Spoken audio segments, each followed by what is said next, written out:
여러분 같이 하십니다. 한 사람이라도 더 얻기를 위하여. 아멘. 오늘은 교회력으로는 종려주일이기도 하지만은 그러나 굉장히 중요한 교차점이 되는 것은 고난주간의 첫 번째 날, 고난주간의 시작되는 날이라고 하는 사실이고요. 또 한 가지 더 중요한 의미를 부여한다면 오늘은 우리가 하나님 앞에 작정하고 있는 제2차 태신자 작정주일로 지키고 있다는 사실입니다.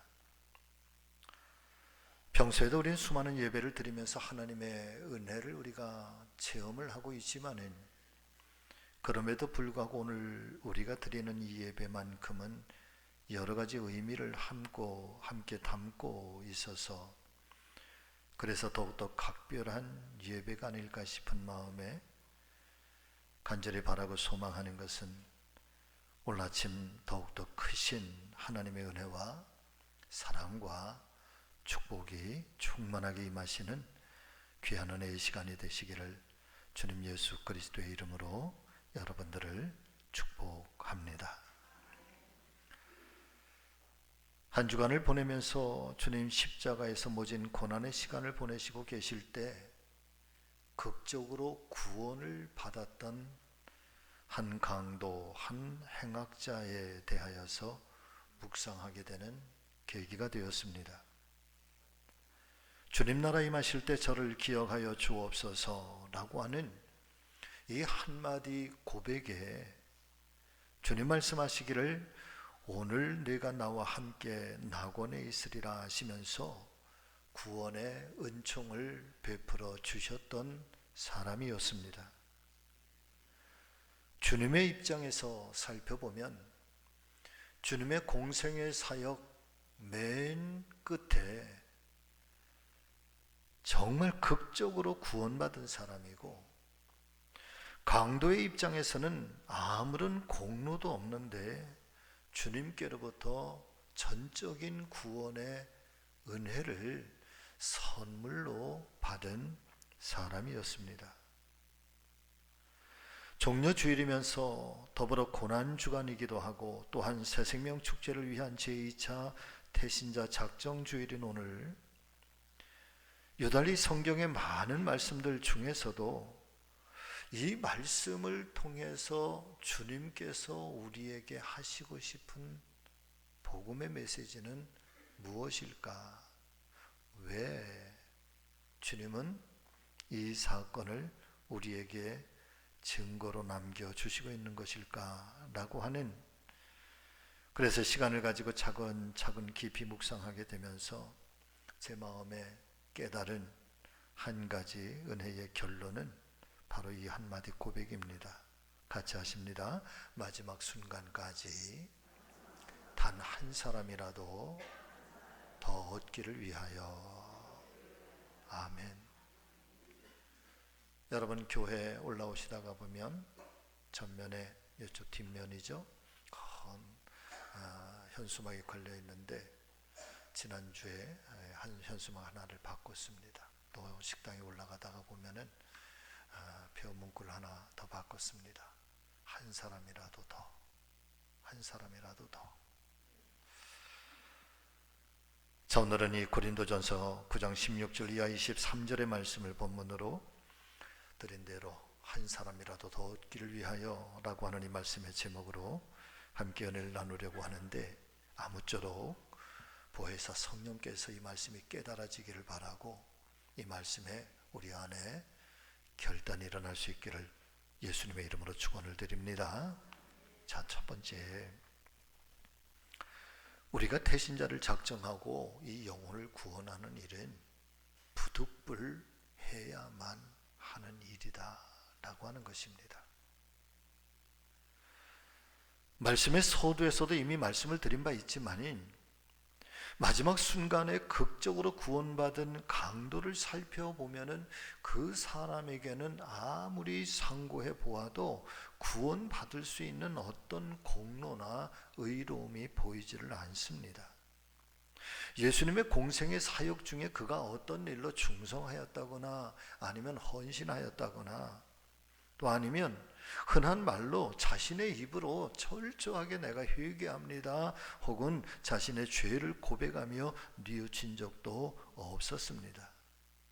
한마디로 말씀을 드린다면 그 사람이 이 골고다 언덕에서 지금 당하고 있는 십자가의 처형은 그 사람이 지금까지 살아왔고 또 행실해 왔던 그 삶의 행실의 결과로서의 십자가의 처형이고 죄의 대가로서 당연하게 받을 수밖에 없었던 흉악한 행악자였을 것입니다. 그런 사람에 대하여 이 세상의 법정, 로마의 법정은 사형 선고를 내릴 수밖에 없었고 더군다나 그 시대에 가장 처참한 사형 선고가 십자가의 처형이었다고 한다면 그 사람이 지은 죄가 얼마나 중한 죄였는지 그리고 도저히 용서받을 수 없는 엄청난 죄였을 것이라 하는 이 사실은 우리가 미루어 짐작하기에 전혀 어렵지가 않습니다. 그런데 우리는 예수님과 이 강도의 사건 속에서 한 가지 궁금증을 갖지 않을 수가 없습니다. 그것은 바로 주님께서 이 사람이 그런 죄인이었다는 사실을 모르고 계셨던 것이었을까? 그래서 그 사람에게 이 구원의 은총을 주신 걸까? 아니면 예수님 그런 사람이었다는 사실을 예수님도 알고 계셨던 것일까? 라고 하는 질문이고 궁금증인 것입니다. 정말 이 사람이 어떤 죄를 저질렀고 어떤 죄에 대한 형벌의 대가로 십자가에 달렸던 것일까? 주님은 모르고 계셨던 것일까요? 알고 계셨다고 한다면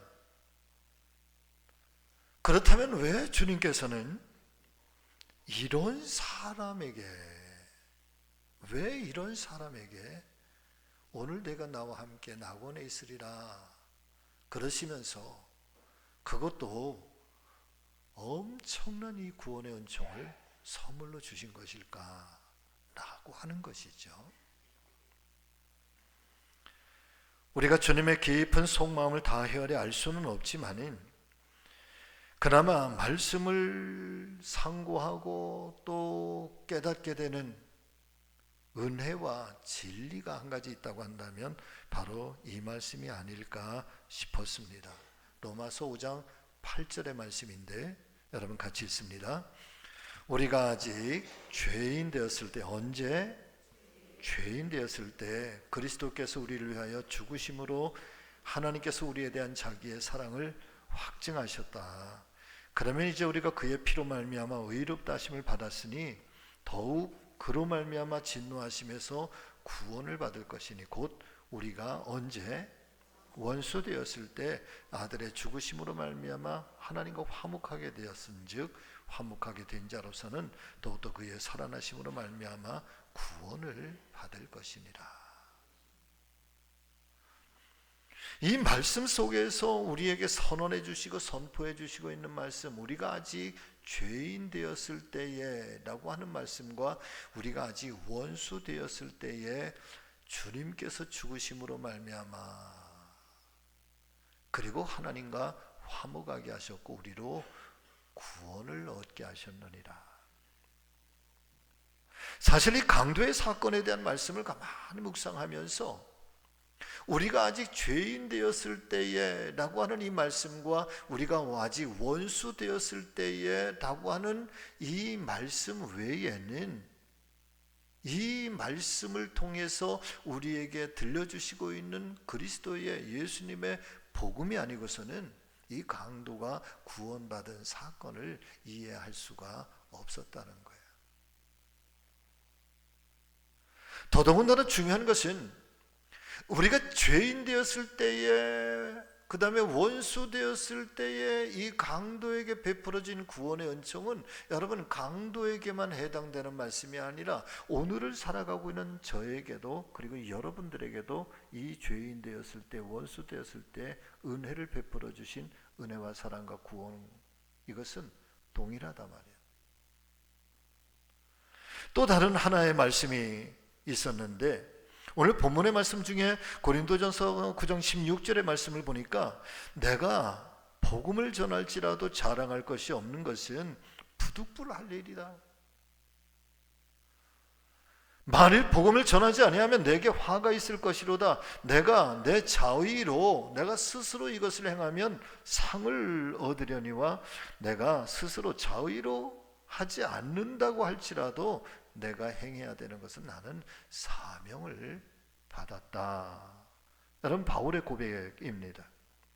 이 두 가지의 말씀을 깨닫게 되면서 알게 된 주님의 마음은 비록 이 사람이 흉악한 강도요 살인자요 큰 죄인이었다고 할지라도 그 사람이 주님을 바라보면서 주님 나를 기억해 주옵소서 간절히 요청하고 있다고 한다면 그 한 사람을 구원하는 일은 주님께서 여러분 부득불하실 일이었다라고 하는 거죠.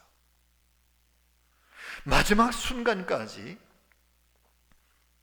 그렇게 마지막 한 순간까지라도 단 한 사람이라도 더 구원하시기를 애쓰시는 여러분 그 주님의 마음과 주님의 거룩하신 자의적 사명이었을 것이라는 사실을 깨닫게 되는 것입니다. 오늘 말씀을 보면 사도 바울은 이렇게 고백을 하고 있습니다. 여러분 같이 하십니다. 복음을 전하는 일은 내가 부득불해야 할 일이라. 할렐루야. 자, 이 말씀의 의미가 이런 거예요. 물론 사도 바울이 복음을 증거할 때마다 늘 최선을 다해서, 그리고 전생애에 오직 그리스도의 복음을 위해서 나는 태어났고 복음을 위해서 부름을 받았고 복음을 위해서 이 생명 그렇게 주님을 위해서 던져진다 할지라도 나는 그 일 때문에 나는 행복하다. 이게 바울의 신앙 고백이거든요. 그런데 오늘 말씀을 보면은 바울이 부득불해야 할 일이다 라고 하는 이 표현 속에 그렇게 내가 복음을 위해서 살고 복음을 위해서 헌신하기를 소망하지만 그런데 어떤 순간에는 어떤 때에는 복음을 전하는 일이 너무 힘들고 이 사명을 감당하는 일이 너무 괴로워서 정말 인간적으로 어떤 때에는 하기 싫을 때도 있었다는 거예요. 하고 싶지 않았던 때도 있었다는 거예요. 그럼에도 불구하고 내가 원하지 않는 그런 순간도 있었지만은 그럼에도 불구하고 이 일은 내가 원한다고 해서 원하지 않는다고 해서 하기 싫다고 해서 안 해야 되는 일이 아니라 부득불 때로는 억지로라도 내가 해야 될 일, 이것이 내게 주어진 사명이라는 거예요. 사랑 믿음의 성도 여러분, 여러분들도 그렇지만 솔직한 고백을 드리면 저도 그럴 때가 종종 있겠지요. 이 생명이라도 주님 기꺼이 주의 복음을 위하고 하나님 나라 선교를 위해서 사명을 위해서 이 생명 원하신다면 주님 언제라도 이 생명 거두어 주옵소서. 그런 심정을 가지고 오늘도 강단에 서고 오늘도 이 주의 길을 걷고 있지만은 그런데 여러분 어떤 순간에는요 하기 싫을 때 있어요.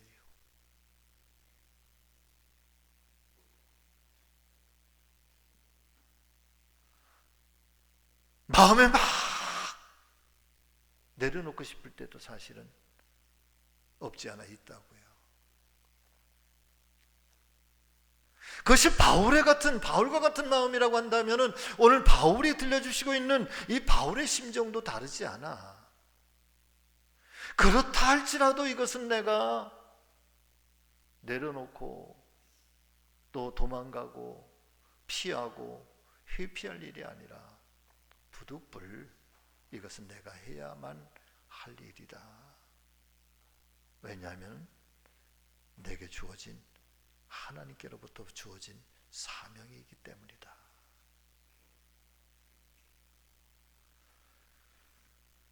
제가 지금 계속해서 전도합시다, 태신자를 품읍시다, 잃어버린 양을 찾읍시다, 여러분 계속해서 이 말씀을 증거하고 있는데, 목사님 전도를 그렇게 억지로 해야 할 필요가 있는가? 여러분 그런 마음이 한편 드실 분들도, 또 방문하실 분들도 없지 않아 계실 것이라 사료가 됩니다. 물론 자발적으로 그리고 행복한 마음으로 그렇게 기쁨으로 감당하신다면 더할 나위가 없겠습니다만은, 그런데 오늘 우리에게 주시는 이 하나님의 말씀을 보면은 우리가 즐겁지 않아도 그 일은 해야만 하는 것이고, 할렐루야. 이 전도하는 일과 영혼을 구령하는 일은 즐거워서만 하는 것이 아니라 때로는 하기 싫어도 부득불 해야만 하는 것이 바로 이 사명이요, 영혼 구원의 사명인 것을 오늘 아침에 마음판에 다시 한번 새겨주시기를 예수님의 이름으로 축원을 드립니다. 예수님께서 골고다 언덕을 향해서 십자가 지시고 올라가실 때 무거운 십자가의 무게를 이겨내지 못하셔서 쓰러지고 또 쓰러지고 또 쓰러지셨습니다. 7번을 쓰러지셨다고 합니다. 그때에 하필이면 구레네 사람 시몬이라고 하는 사람이 유월절을 지키려고 예루살렘에 올라왔다가 이 행렬의 구경꾼으로 자리를 잡고 있었습니다. 그런데 하필이면 이 구레네 사람 시몬 앞에서 예수님이 쓰러지게 되고, 또 하필이면 로마 병정에 의해서 그 많은 사람들 가운데 구레네 사람 시몬이 지명을 당해서 예수님 대신에 십자가를 지게 됩니다. 마태복음 27장의 말씀에 보면은 예수의 십자가를 구레네 시몬이라는 사람에게 같이 하십니다. 억지로 지워, 억지로 지워, 억지로 지워. 그리고 골고다를 향해서 가게 하셨으니, 어떤 분들은 그렇게 표현할 수도 있을 것 같습니다. 참 세상에 재수 없어도 그렇게 재수가 없나? 왜 하필이면 그 많은 사람들 중에 시몬 앞에 쓰러지셨을까? 왜 그 많은 사람들 중에 시몬이 그렇게 지목을 당했을까? 자, 그렇다면 사랑하는 성도 여러분들이요, 그날의 이 사건이 구레네 사람 시몬에게는 정말로 재수 없는 그런 사건으로 끝나버렸을까요? 초대 기독교의 역사를 보면 구레네 사람 시몬에 대한 이야기를 우리에게 전해주시고 있는데, 그리고 구레네 사람 시몬의 아내 그리고 두 아들 알렉산더와 후포에 대해서 기독교의 역사는 증거해주고, 또 성경은 우리에게 증거를 해주시고 있습니다. 로마서 6장에 있는 말씀에 보면은 사도 바울이 구레네 사람 시몬의 아내에 대해서 뭐라고 표현을 하는가 하면, 그분은 나의 어머니라. 바울이 구레네 사람 시몬을 향해서 그분은 나의 어머니라 이야기를. 바꿔서 말씀을 드리면 구레네 사람 시몬의 아내, 그분은 이름은 알 수는 없지만 그러나 그분이 초대교회에 얼마나 큰 영향력을 끼치고 얼마나 신앙적으로 존중받고 존경받는 사람이었다고 한다면, 바울이라고 하는 사람이, 그 위대한 사도 바울이 그분은 나의 영적인 어머니라고 표현할 만큼 시몬의 아내는 그렇게 깊은 신앙의 사람이었다. 시몬의 두 아들 알렉산더와 후포라고 하는 사람은 초대교회의 영적 지도자로서 굉장히 큰 영향력을 끼치게 되는데, 알렉산더에 대한 기록은 짧은 기록으로 끝나버리지만은 특별히 후포라고 하는 사람에 대해서는 초대 기독교의 사료들이 차고도 넘치게 되는데, 그런데 이 후포가 얼마나 위대한 사람이냐?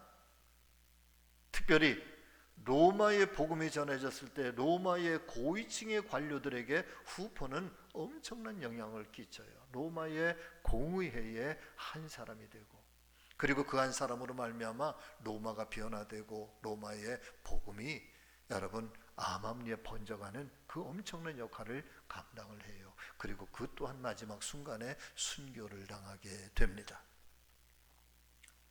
누군가 말하는 것처럼 그날 그 예수님의 골고다 언덕에 십자가를 억지로 지고 갔던, 그래서 어떤 사람들은 정말 재수가 없다 말하지만, 그러나 그 사람 바로 시몬에게는 운명적인 날이고, 그 시몬에게는 하나님 앞에 붙잡힌 바 되고 쓰임받는, 그리고 그의 아내, 그의 아들, 그의 자손들이 여러분 기독교의 그런 초창기 기독교에 엄청난 영향을 끼치는 축복의 가문 중에 가문이 되었다는 사실을 우리가 안다면은, 이날에 억지로 지어진 십자가는 여러분 재수 없는 일이 아니라 복 중에 복의 일이었다는 거예요. 이게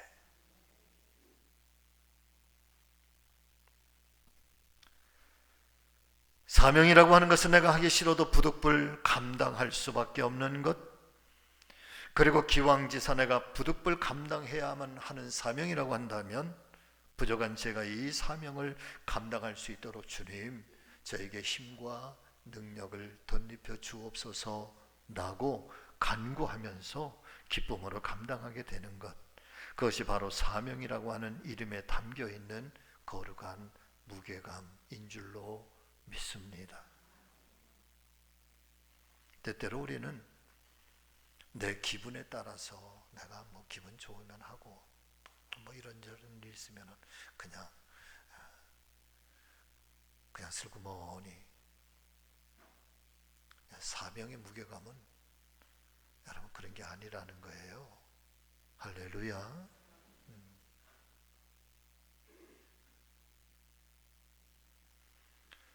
더 나아가서 우리 주님께서 우리에게 맡겨주신 이 사명, 거룩한 사역들에 대해서 우리가 부득불 감당하게 된다 할지라도 주님께서는 그 일을 통하여 더욱더 놀라운 은혜와 축복을 베풀어 주실 것이라는 사실을 믿으실 수 있기를 바랍니다.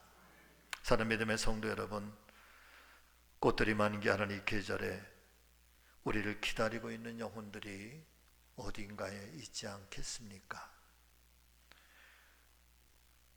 우리의 따뜻한 손길을 기다리고 우리의 위로를 기다리는 한 영혼들이 어딘가에 여러분 있지 않으시겠습니까? 아니, 우리가 보다 더 적극적으로 찾아가서 복음을 전하고, 그리고 주님의 사랑을 증거해야 할 그런 이웃들이 어딘가에 반드시 있지 않겠습니까? 그런 분들이 생각나시기를, 그리고 그런 분들을 내 마음의 태신자로 품고 작정하고 기도하고 그 한 영혼이 구원받기를, 더 나아가서 예수님의 사랑을 전하며 용기 있게 그분들을 여러분 축복해 주시는, 때로는 그것이 부득불한 일일지라도, 때를 얻든지 못 얻든지, 혹여나 우리가 먼 곳까지 가서 이 일을 감당하지는 못한다 할지라도, 가까운 곳일지라도 이 일을 위해서 전도하고 영혼을 구령하고 대신자를 품고 복음을 증거하는 우리 사랑하는 성지교회 모든 성도님들 되어 주시기를 예수님의 이름으로 간곡하게 부탁을 드립니다. 자, 두 번째는 여러분 같이 하십니다. 한 사람이라도 더 얻기를 위하여 힘써야 합니다. 아멘. 자, 오늘 본문의 말씀을 여러분 한번 보실까요? 고린도전서 19장 9장 19절 22절 23절 같이 읽습니다. 내가 모든 사람에게서 자유로우나 스스로 모든 사람에게 종이 된 것은 더 많은 사람을 얻고자 함이요, 약한 자들에게 내가 약한 자와 같이 된 것은 약한 자들을 얻고자 함이요, 내가 여러 사람에게 여러 모습이 된 것은 아무쪼록 몇 사람이라도 구원하고자 함이니, 내가 복음을 위하여 모든 것을 행함은 복음에 참여하고자 함이라. 전도에 대한 이런 에피소드가 있는데, 서울의 모교에서 새생명 축제를 하는 중에 어떤 분이 나와서 간증하는 그런 간증의 이야기입니다. 어느 주일날 오후에 어떤 집사님이 늘 평일에는 너무 바빠서 내가 주님을 위해서 헌신할 수 있는 어떤 그런 시간이 별로 없다 생각하고, 주일 오전에는 예배를 드리고, 그리고 주일 오후에는 꼭 1시간씩 전도를 했답니다. 근데 하루는 날씨가 너무 쌀쌀하고 또 정말 고약해서 또 감기 기운이 있는지 으스스해서 그날은 나가지를 못하고 침대에서 이렇게 누워있는데 7살 된 아들이 그렇게 누워있는 아버지에게 와서 이렇게 얘기를 해요. 아빠, 오늘은 전도 안 나가세요? 늘 아빠가 주일날 오후에는 전도하러 나가니까 전도 안 나가세요? 오늘은 좀 몸도 으슬으슬하고 날씨도 그렇고 글쎄 오늘 나가기가 싫으네. 그랬더니 이 아들이 아빠에게 하는 말이에요. 아빠, 이렇게 비가 오고 추운 날은 하나님도 전도하시는 걸 안 좋아하시나 봐요? 하나님 전도하시는 걸 안 좋아하시나 봐요? 당황했잖아요. 아니야 그거는 아니고 그냥 아빠가 좀 피곤해서. 그랬더니 이 아들이 눈이 반짝반짝 하더니 그럼 아빠, 오늘은 제가 아빠 대신 나가서 전도할게요. 여러분, 자녀를 키우려면 이렇게 키우세요. 할렐루야. 그 아버지가 그 일을 얼마나 신실하게 정말 진심을 다해서 하니까 아들도 아는 거잖아요. 그래서 이 아들이 7살 된 아들이 전도지를 막 주섬주섬 들고 챙겨서 정말 나간 거예요. 근데 막 비도 오고 막 날씨가 그러니까 거리에 사람들이 많지 않아. 그래도 최선을 다해서 예수님 믿으세요. 예수님 믿고 구원 받으세요. 제가 오늘 우리 아빠 대신 전도하러 나온 거예요. 그럼 막 전도지를 막 준 거예요. 그러다가 보니까 어느덧 전도지가 한 장 남았어. 한 장. 누구에게 줄까 하고 이제 막 찾는데 갑자기 여러분 집이 하나 보여요. 어떤 집이 하나 보여. 근데 이 어린 아들의 마음에 저 집에 가서 전도를 해야 되겠다. 저 집에 가서 전도지를 줘야 되겠다. 생각이 들더래요. 그래 가서 그 집의 초인종을 딱 눌러.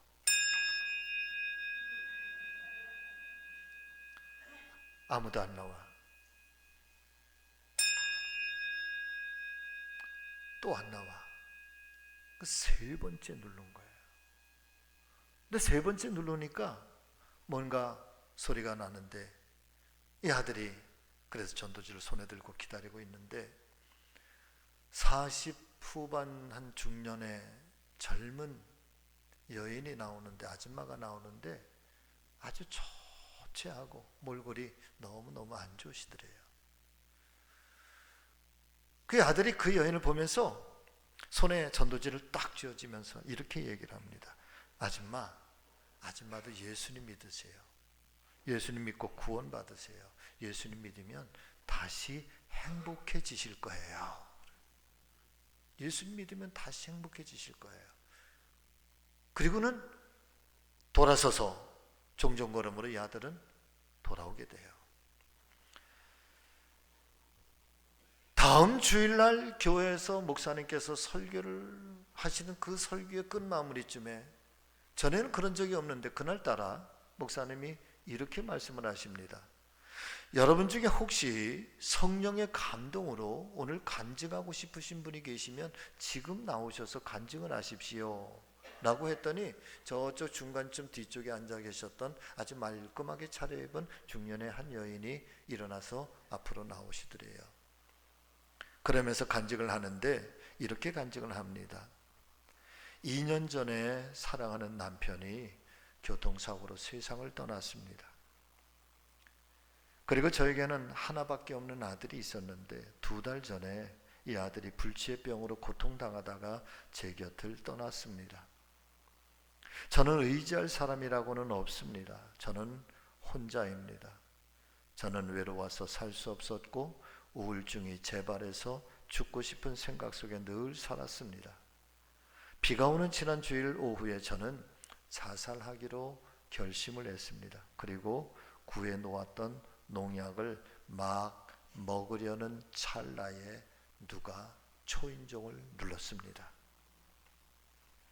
한번 누르고 가겠지.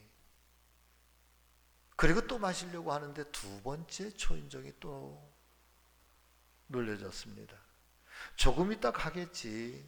그런데 3번째 또 울렸습니다. 그때에 죽는 건 좀 있다 죽어도 되니 누굴까 궁금해서 나갔는데, 나갔더니 거기에는 어린 천사가 있었습니다. 그 소년이 전해주는 전도지를 받는 순간 제 눈에 한 문장이 들어왔습니다. 수고하고 무거운 짐진 자들아 다 내게로 오라. 내가 너희를 쉬게 하리라. 이 문장을 보는 순간 저는 어릴 때 시골에서 주일학교 다닐 때 교회 앞에 쓰여졌던 이 문구가 떠올랐습니다. 그리고 저도 모르게 눈물이 쏟아지기 시작했는데 얼마나 울었을까? 한참을 울고 났을 때 제 마음속에는 이상스럽게도 다시 평화가 찾아왔습니다. 저는 이제 죽지 않고 살기로 다짐했습니다. 그리고 오늘 제가 이 교회에 처음 나와서 예배를 드리게 된 것입니다. 할렐루야.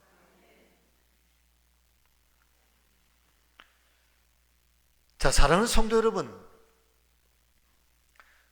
한 번도 빠짐없이 주일날 오후만 되면 늘 전도하면서 내가 그래도 주님 앞에 어떻게라도 내가 이것으로라도 주님의 은혜에 보답하겠다 했더니 아버지, 근데 그날따라 날씨가 춥고 몸도 우슬우슬거리고, 그리고 그 마음속에 오늘은 좀 쉬었으면 하는 그런 마음이 있을 때, 그런데 이 어린 아들 7살짜리가 그러면 오늘은 제가 나가서 전도하겠습니다. 그리고 전도하다가 그리고 마지막 한 장 남은 그 한 장의 전도지, 그리고 저 집에 전도했으면 좋겠다고 하는 이 마음, 그리고 가서 초인종을 누르는 바로 그 순간 아무도 알 수 없었는데 바로 그때 그 찰나에 그 순간에 초인종을 누르는 순간 누군가는 이제는 세상을 끝내야 되겠다, 농약을 마시려고 하는 바로 그때, 또 마시려고 할 때 그때 또 들려오는 초인종의 그 소리. 여러분, 과연 이것은 어쩌다가 일어난 우연한 일일까? 우리는 그렇게 치부해도 되는 걸까요?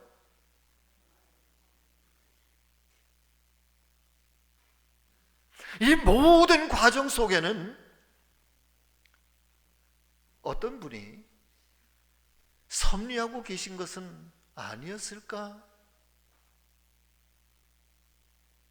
우리는 알지 못하지만은 내 삶의 형편 속에서 때로는 내가 울고 있고, 때로는 내가 아파하고 있고, 내가 정말 이 생명 모진 생명이라고, 그래서 차라리 나도 내 생명을 포기하고 나는 차라리 죽고야 말겠다라고, 그런 순간 속에, 그 순간 속에 바로 그때에 어떤 분은 그런 내 마음을 알고 계시고 나를 보고 계시고, 그리고 나를 향하신 그분의 손길이 이어지고 있다는 사실에 대해서 오늘 우리는 정말 그 하나님의 섭리, 그 하나님의 사랑을 우리는 믿고 있는가? 이 어린 아이의 작은 손을 통해서 전해졌던 이 전도지 한 장이 한 사람의 생명을 살리고 또 새로운 소망으로 일어서게 하는 그런 능력이 있다라고 하는 이 사실에 대해서 오늘 우리는 정말 함께 고백하고 있으십니까?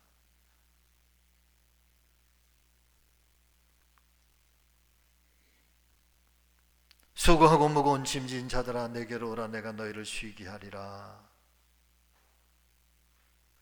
이 짧은 한 귀절이 인생의 고달픔 속에 눈물로 살아갈 수밖에 없었던 한 영혼 속에 여러분 새로운 희망이 될 수 있다는 사실을 여러분 우리 모두가 깨닫게 되시기를 예수님의 이름으로 축복합니다. 말씀을 마치려고 합니다. 고린도전서 7장 19절의 말씀인데 여러분 한번 보실까요? 같이 읽습니다. 내가 모든 사람에게 자유하였으나 스스로 모든 사람에게 종이 된 것은 더 많은 사람을 얻고자 합니다. 아무쪼록 바울은 몇 사람이라도 더 얻기를 위하여. 저는 태신자를 작정하자는 이 말씀, 이 운동은 그냥 단순하게 우리 교회가 부흥의 그런 기초를 다지고자, 그러니까 우리가 이 일을 합시다. 물론 부흥의 불길 타오르고 우리 교회가 한 단계 더 성장하고 또 부흥해 가는 피해갈 수 없는 우리의 사명이지만 또 부득불해야 할 우리의 거룩한 일이지만, 그러나 이 거룩한 사명을 통해서 여러분, 어떤 사람, 오늘도 우리는 알지 못하지만 그러나 오늘도 하나님 앞에 이 아픔에 눈물을 흘리고 있는 사람들, 또 하나님께서 지명해서 구원하시기를 원하시는 그 사람들, 우리 교회가 또 저와 여러분들이 이 일을 통해서 하나님께 그렇게 생명을 구원하는 전도자로 우리가 쓰임을 받을 수만 있다면, 여러분, 이 일은 우리가 부득불해야 될 일만 아니라 보다 적극적으로 우리가 감당해야 할 이 사명이 되어야 될 줄로 믿습니다. 여러분 같이 하십니다. 마지막 순간까지 한 사람이라도 더 얻기를 위하여. 아멘. 기도하십니다.